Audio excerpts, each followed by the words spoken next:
It's been a while since we covered science fiction on the show, and with it being the holidays, let's talk about Last Ounce of Courage. It's about the most fictitious war since the Texas-Israeli War of 1999. That's right, I'm talking about the War on Christmas. It doesn't take much to make me grumpy around this time of year. After all, apparently I'm a fucking movie Grinch.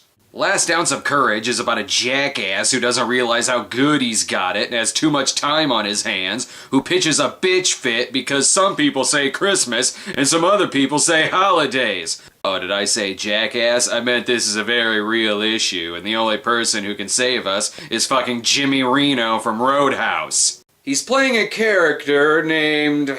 I'm not even kidding... Bob Revere. Clearly a descendant of Paul Revere, because we all remember that famous quote, "The British are coming to remove our Christmas decorations." The movie comes to us from the year 2012, and if this didn't cause the world to destroy itself, then nothing will. It's even from Hellfighter Productions. No one fights hell in this movie, by the way. They just fight people who don't ejaculate over Christmas. And like every other exploitation movie I review on here, this movie starts out with a quote. Freedom is never more than one generation away from extinction. We didn't pass it on to our children in the bloodstream. And what will cause that extinction? The baby Jesus ain't allowed on government property! Apparently this quote is attributed to 1961.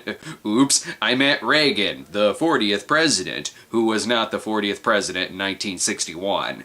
Oh my, the filmmakers know how to put a square battery image on the screen. We get flashbacks showing Bob's son Thomas all through life, like when he got that job at the tuxedo factory. I guess Last Ounce of Courage means the day he got married? Yes, thank you for decorating your motorcycle, Bob. I would have thought you were from Cuba if you didn't do that. You know, I always saw myself as a patriot. I don't remember anyone telling me that freedom had to be fought for and defended. Well, I see you as overcompensating. Time to say goodbye as Thomas goes off to war in the Heartland? Must be really important since Mom keeps putting the camera down. He's just hoping his wife loses weight before he gets back. You can tell he's really popular. Even Captain America from Easy Rider is there. I'm so proud of you. I'm not proud of you.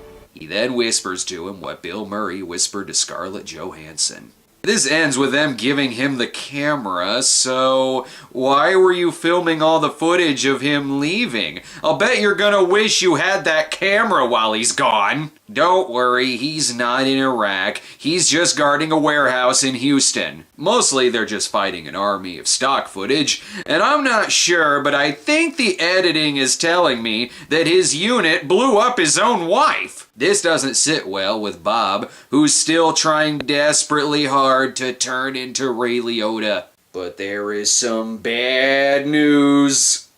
I'll never forget the sound of that doorbell. Ma'am, I'm afraid we have terrible news. Your son is gay. Actually, he's quite dead. Sacrificing his life, he was awarded the Bronze Star. Says, do not let your hearts be troubled. And it goes on to say, trust in God. Why are multiple people talking at once? Most of you didn't show up to watch him leave, but you're making damn sure he's dead. But the good news is that Dad exceeded his amount of flair needed to work at the biker restaurant. Bob is dealing with this quite poorly. I wanted the world to stop and understand the pain that I was in, to know how I was suffering. Kari and my grandson left when I needed them the most. They were the only part of Thomas I still had left. The important thing is that this is all about you. Go ahead and drape that giant flag over your motorcycle. I would have been confused otherwise. I was starting to think you might be Russian. And then cut to another shot of the flag because we wouldn't want the audience to think that we're watching something made by a group of filthy fucking commies. It's 14 years later, and Bob now works at a pharmacy.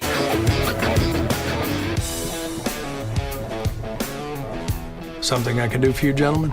You steal our Steppenwolf CDs, bro? Actually, he treats them for a gunshot wound? What the fuck? So he fixes them up and then says he doesn't want to do anything illegal. I'm sure he accidentally rolled over on his gun. Bullets are like paper cuts, though. Just hug it out. He'll be fine. Best get home for the holidays. You're all grown up. Just like your dad. He looks like his dad. It's not some LA gang handshake, is it? Bob. Huh? Oh, you mean like the gang you just patched up? Or is that okay because that gang is white? But things are already tense at dinner. Do you remember that old missions church that was downtown? The one with the Jesus Saves cross on the side? We bought that building and we put the community mission there. Cross isn't there anymore. I have lost my appetite. It offended somebody. Yeah, it offends Jesus. He was killed on a cross. While their son may have died in the war, at least the camera survived. You can watch those. The others have me and your mom banging. Hard. Bob's already seen this episode of Seventh Heaven, so he's not interested. And like every privileged, entitled little shit, Bob's grandson Christian needs something to complain about. So why don't people do Christmas like that anymore? With the shepherds and everything. Well, for a long time, people have been trying to pass laws to get rid of Christmas altogether. People still celebrate Christmas! And yes, I said his name was Christian Revere, cause Crucifix McVirgin Birth would have been too obvious. After we flash back to Bob waving goodbye to Old West trains, I'm not exactly sure why part of the movie is being shown within the movie when it wasn't the camcorder footage, but we get to find out what Bob told him. Told him to come home. And I told him to defend our freedoms with his last ounce of courage. And then he died trying to set up Christmas lights in Saddam's palace. Christian looks through some of his dad's old things and then begins talking with his possible lesbian love interest. Unfortunately, Bob lurks around and shows up out of nowhere. Hey, Bob. That needs to be in the box. Can I keep it in my room? No. If there is a God, someone make this wet blanket smile every once in a while. But like every Wonder Bread Christian film, we gotta get in the basketball scene. And wait a minute, that's actor Rusty Joyner, and he's hitting on Tom's wife. Rusty Joyner, by the way, is the actor who starred in Voiceless, the movie about women's health that was written, directed by, and starring men. He also played a serial rapist in Unsullied. I can believe they're both part of the same universe. Now Mom tells a story about how she's secretly a werewolf while the girls do some deep dishing. Chris is so California. Now, what is that supposed to mean? He's so hot. Hey, you ought to get him to try out for the play. Oh, yeah, so you can hit on him? You're more interested in each other than Christian Revere. You don't have to hide it. Christian, however, is in big trouble. He brought a Bible to school. Christian, when prayer was banned from school, so was the Bible. It's just the way it is now. That's a stupid rule. Yeah, it's almost like in reality you're allowed to bring your Bible to school and read it on your own time, so long as it's not taught in the classes. They do find out it's not an actual rule, though. The principal is just scared of the controversy. I wonder what makes these characters so fear-based. Factor investigation segment tonight. As you know, Christmas has become controversial in America. Public displays of the federal holiday are under attack by the ACLU, and some department stores even tell employees to avoid saying Merry Christmas. Here's an idea. If you want to wish someone a Merry Christmas, wish them a Merry Christmas. But if you're not sure what they practice, go ahead and just say Happy Holidays, 'cause, you know, there's more than one holiday in December. Once again, the Reveres have too much time on their hands. Your grandfather was in a very special unit. What are you doing now? It's not that easy, kid. What are you doing? I'm just one kid. Well, I'm just one grandpa. So, Are you two gonna fuck or something? Time to raid the contraband, I mean Christmas decorations. Are you guys thinking what I'm thinking? If you're thinking it's cheesy, then yeah.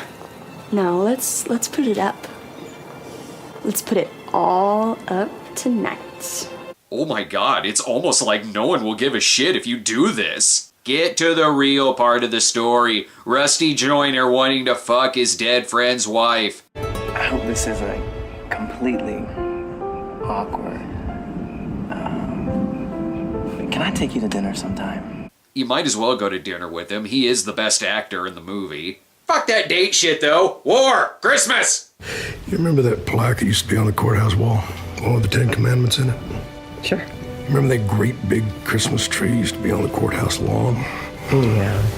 Whatever happened to Christmas in this town? There are Christians who get beheaded because of their beliefs. And you people are complaining about Christmas.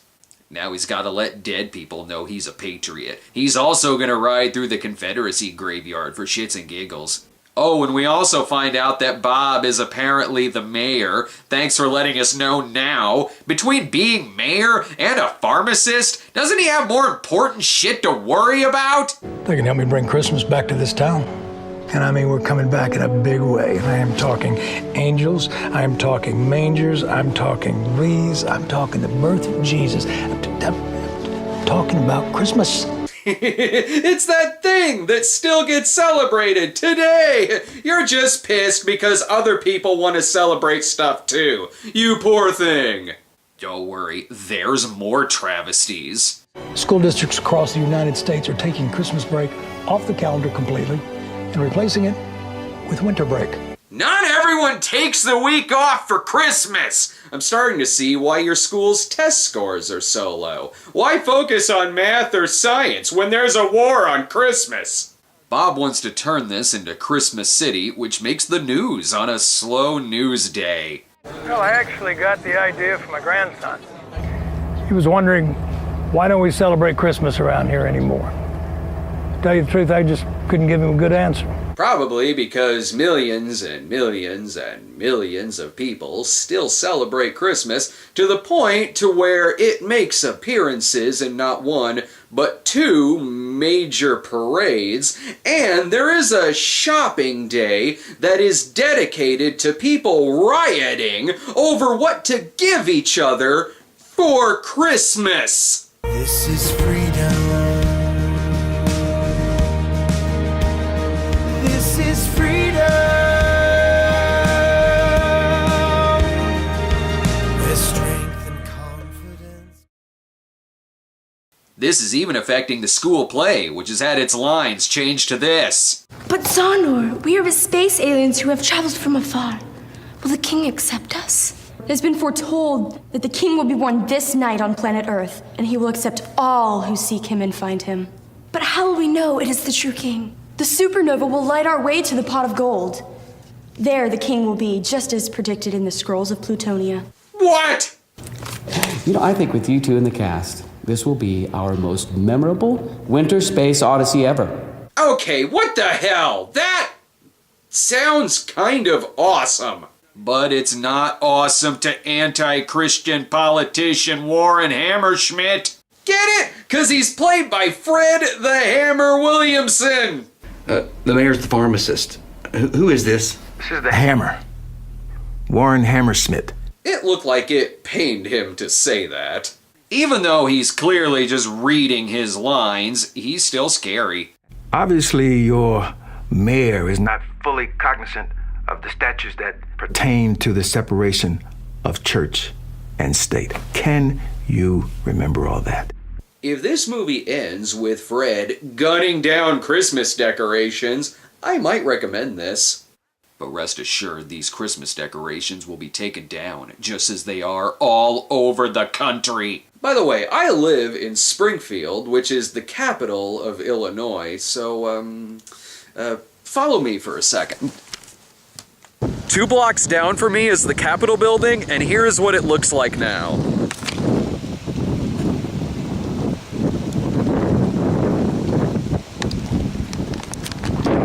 take your persecution complex and shove it straight up your ass.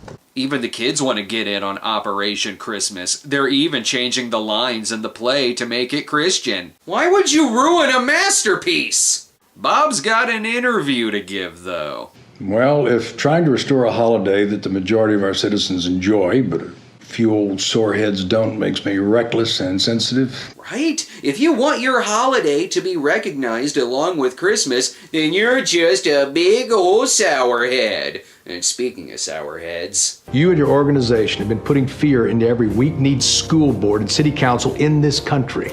At least he's not making up a phony war. Oh, and again, here's how bad the education system is here. I've been doing some serious research, and the real Christmas story, shepherds find the baby king, not aliens. Really? You're just now finding that out? And speaking of Operation Christmas, that's the name of their group. Operation Christmas. Operation Christmas? Can't we come up with a cooler name than that? It's Operation Christmas. How about Operation Sabotage? We know you want to shoot up the school because they took your Bible away. Stop talking! It's kind of ironic, though, that the kids who are pissed for taking Christmas out of things are trying to come up with alternate names to take the word Christmas out of their operation. Madison, I'm sorry, but your sabotage plan, it's missing something. Guns. Now they're planning on getting mad at the sky for denying them snow over the holidays. No more unrealistic than this. A couple of years ago, my son mentioned the word God in his valedictorian speech. Well, today we would be sued by some lone humanist. Or at least that's what the viewers of this film think. I love any scene where an old white guy explains persecution to a black man. And if you think saying Christmas is bad, think of the music! From our house Christmas Eve. Not one channel plays real Christmas music anymore. Follow me again. Watch this.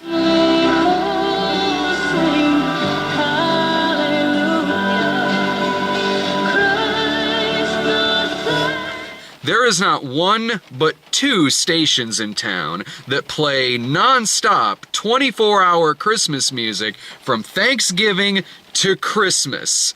This movie is made by lying sacks of shit. Don't worry, we'll give you some Christmas music, though. We three kings of Orient are. And now he's pro getting rid of Christmas music. No, seriously, he gives him a dirty look to make him stop singing. Guess only he can deny people Christmas music. Oh, and we're 50 minutes in, and we finally have a scene where they're feeding and giving clothes to the poor. Maybe they should be focusing on that, and not whether Black Caesar disapproves of your lights. But fuck all this, what about the space play?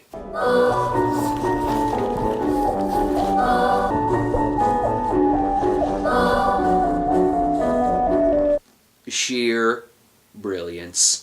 And of course, this small town play is being directed by every off-Broadway auteur Dieter from SNL stereotype. But as we all know, there's no other Christmas stories they can tell. It has to be the nativity story, only replaced with aliens. Again, I see no problem with this. Joke's on them, since they're rewriting the lines, that means they have to memorize 2 scripts. And that Christmas tree is hung up at City Hall because the true meaning of Christmas is governments preferring one religion over another. So much for being a mayor of all the people. Cigar-smoking Washington bigwig is not amused. And neither are those experiencing real persecution. Or, to put it simply, I say we all enjoy that tree like we used to. And everybody else just take a chill pill. take a chill pill, all you Jewish people out there. You have overstepped your boundaries, Mr. Hammerschmidt. I take offense to your politically motivated actions. Oh, he must be talking to a mirror. Any other stupid points? You're trying to tell us how we can celebrate a national holiday. That would be like calling Columbus Day Great Explorers Day. It's just stupid. No one wants to change the name of Christmas. And if it's an event that includes more than one holiday, why wouldn't it be called a holiday event? And Columbus isn't a religion. If you wanted to find a holiday that isn't controversial, why would your go-to example be Columbus Day? So he's got to have his religious decorations moved from the county courthouse. Oh, you poor soul. You might have to put them anywhere else. But back to that play. All the prophets foretold, we'll find a pot of gold. If only there were non-religious Christmas songs they could have used. Nah, just change the lyrics to Silent Night. Another example of just how privileged they are, they're still complaining about the play. Hey kids, you could have just dropped out of the play or not auditioned. Oh, in a movie about the importance of displaying Christmas decorations, just use special effects to light its tree. Yeah. Think it looks bad now? Wait till some atheist hooligans knock that motherfucker down. And the angel is even stomped on too. This is truly the worst thing to happen since 9/11. Controversy surrounds the mayor, though, when they try to smear him for not being a war hero because in Vietnam his foot hit a tripwire, which got some people killed. Not sure if that happened in the stock footage or if it happened in this scene, which was maybe in Chatham, Illinois. Clearly, this is too much for this town.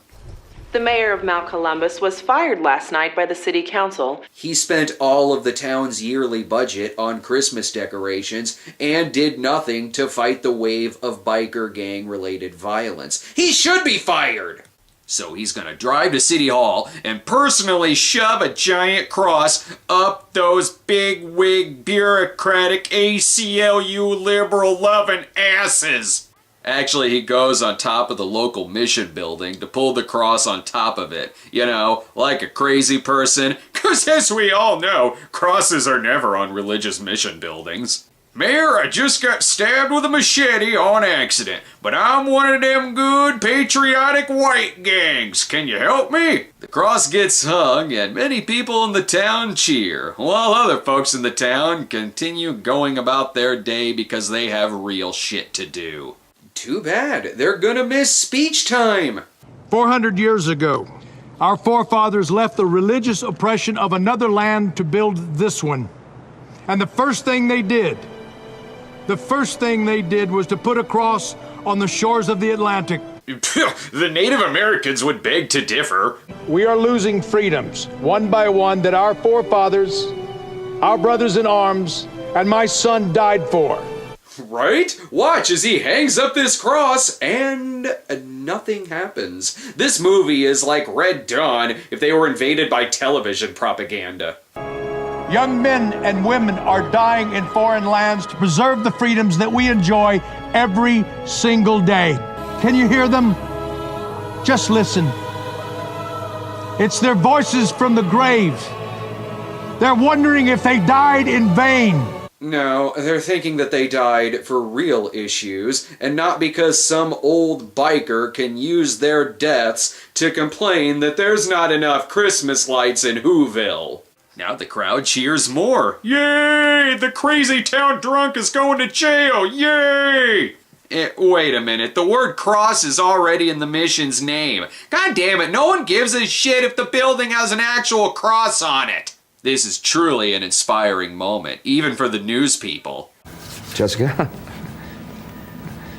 What are you doing? Something I should have done a long time ago, Walter. I'm going home to spend Christmas with my family. People still work on holidays. You are so fired.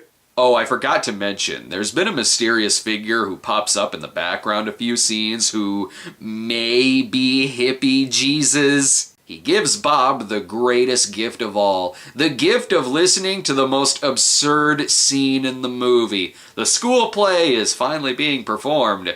Behold, don't be afraid.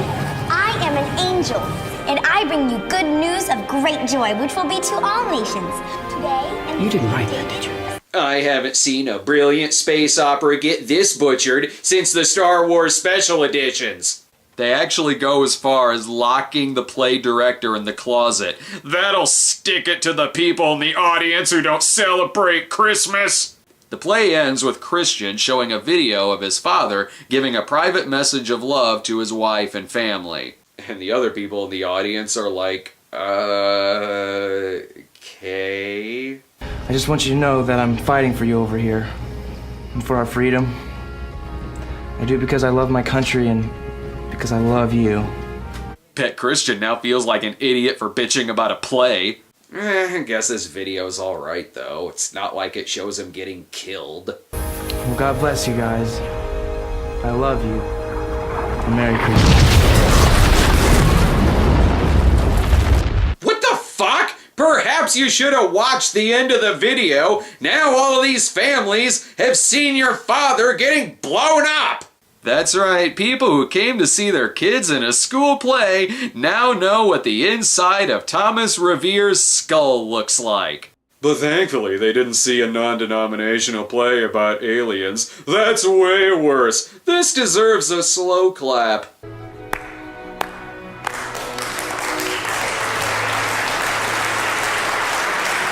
Yay, nativity snuff films! This is very unrealistic. The only thing this guy would be saying is, ugh, fucking white people. By the way, I wasn't kidding. Yes, the long-haired guy is either an angel or Jesus. Maybe he should be with those actually being killed for their beliefs. This scene is supposed to be very emotional, but I'm just relieved he's against the number 666. Their estranged daughter even comes back. She's very apologetic for, I don't know, the movie never really says. I'm assuming she recorded over his favorite Duck Dynasty episodes. And again, Jesus was in this film.